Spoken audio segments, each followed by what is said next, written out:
गांव में तो माहौल है, लोगों को जागरूक कर रही हूँ और जितना काम किया है वो कहीं ना कहीं लोगों में मेरे प्रति विश्वास दिखता है। अच्छा, जिनका काम किया है, और प्रमुख बनते ही मैंने इर्रेस्पेक्टिव ऑफ मतलब जात पात को छोड़ करके और पक्ष विपक्ष को छोड़ करके मैंने हर क्षेत्र में काम किया है। रविदास टोला में दलित पिछड़ों के लिए काम किया है, महिलाओं के लिए काम किया है। आपको क्या लगता है मैम कि आप इतने क्षेत्र में आप घूमे, इतने ग्रामीण में आप क्षेत्र घूमे, तो उसमें आपको क्या लग रहा है, क्या प्रभाव दिखा आपको? ये प्रभाव, अभी कई काम बाकी हैं जो मेरे स्तर से काम हो सकता था एक प्रमुख पद के ऊपर रहते हुए। उसमें मैं अपने कर्तव्यों का 100% मैं निर्वहन कर रही हूँ, लेकिन उसमें और बहुत काम होने बाकी हैं।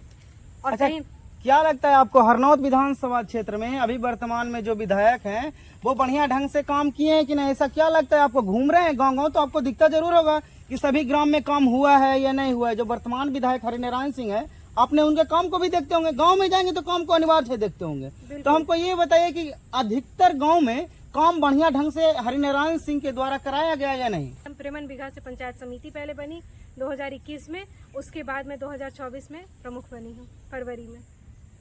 और देख सकते हैं मित्रों, अभी हम लोग जब आए हैं यहाँ हरनौत विधानसभा क्षेत्र में, हम लोग भी भ्रमण कर रहे हैं। और ये रंजू कुमारी देख लीजिए, ये रंजू कुमारी जो अभी वर्तमान में जो अभी वर्तमान में देख सकते हैं प्रखंड प्रमुख है नगर नौसा के। और यहाँ पे ये चच्चा से हमारे जो हैं ऑलरेडी चच्चा से हमारे मिल रहे थे रंजू कुमारी, तो इनको देखते ही हमको भी ऐसा लगा कि हम चलते हैं थोड़ा न्यूज कवर कर लेते हैं।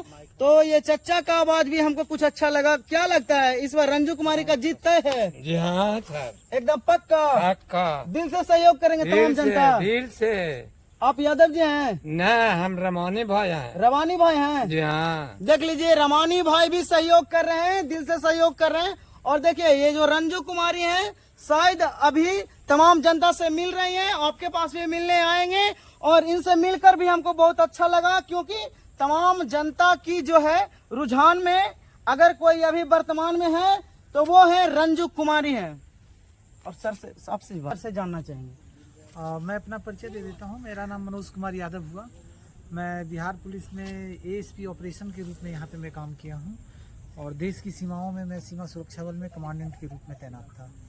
लेकिन मुझे लगा कि देश की सीमाओं पर कार्य करने के दौरान ही मुझे ऐसा एहसास हुआ कि अभी हमारे समाज में काफ़ी कुछ काम करना बाकी है। और समाज की सेवा के लिए, जन सेवा के लिए मैं नौकरी से त्याग पत्र दे करके अपनी पत्नी है मेरी रंजू कुमारी। अच्छा, रंजू कुमारी आपकी पत्नी हुई है? बिल्कुल मेरी पत्नी है, और मैं इनके साथ जन सेवा के कार्यों में लगातार जितनी भी मेरी क्षमता है उस हिसाब से मैं इनकी मदद में कर रहा हूँ। इनका मदद करें। क्या लगता है इस बार हरनौत में माहौल कैसा है आपकी रंजू कुमारी का?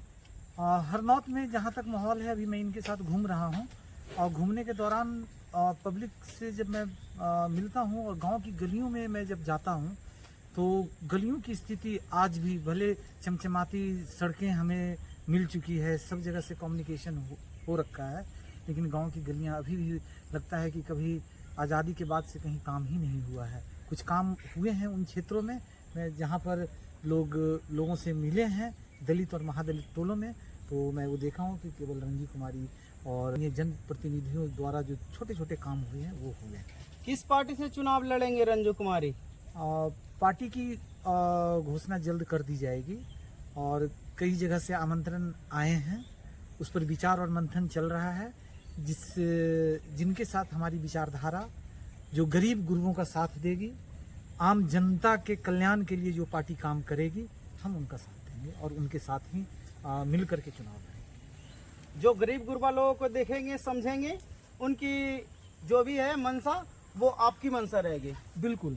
और अभी तत्काल में हम लोगों ने एक छोटा सा घोषणा पत्र भी बनाया है, तो आप अगर उस पर ध्यान भी देंगे तो हमने उसमें गांव की ही परिकल्पना, लोग बोलते हैं कि नहीं स्मार्ट जो है ना, सो हमारी सिटी चाहिए। स्मार्ट सिटी क्यों चाहिए? स्मार्ट विलेज चाहिए।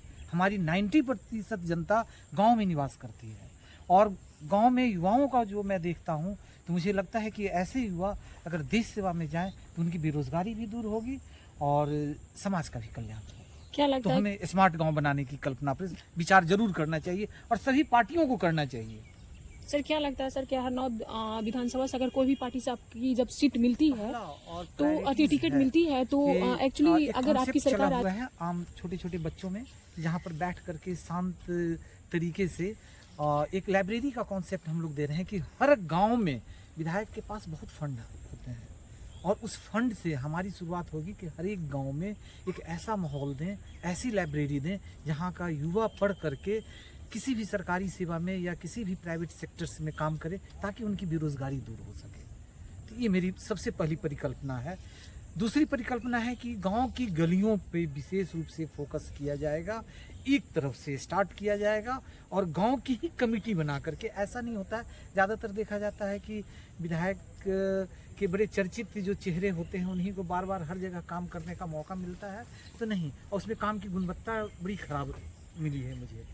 तो मैं ये सोचूंगा कि नहीं, गांव की ही एक कमेटी बना करके गांव के ही नौजवानों को बोलेंगे कि आप अपनी सड़क और नली और गली को दुरुस्त करें। ये मेरी योजना है, दो मुखी योजना है। और देख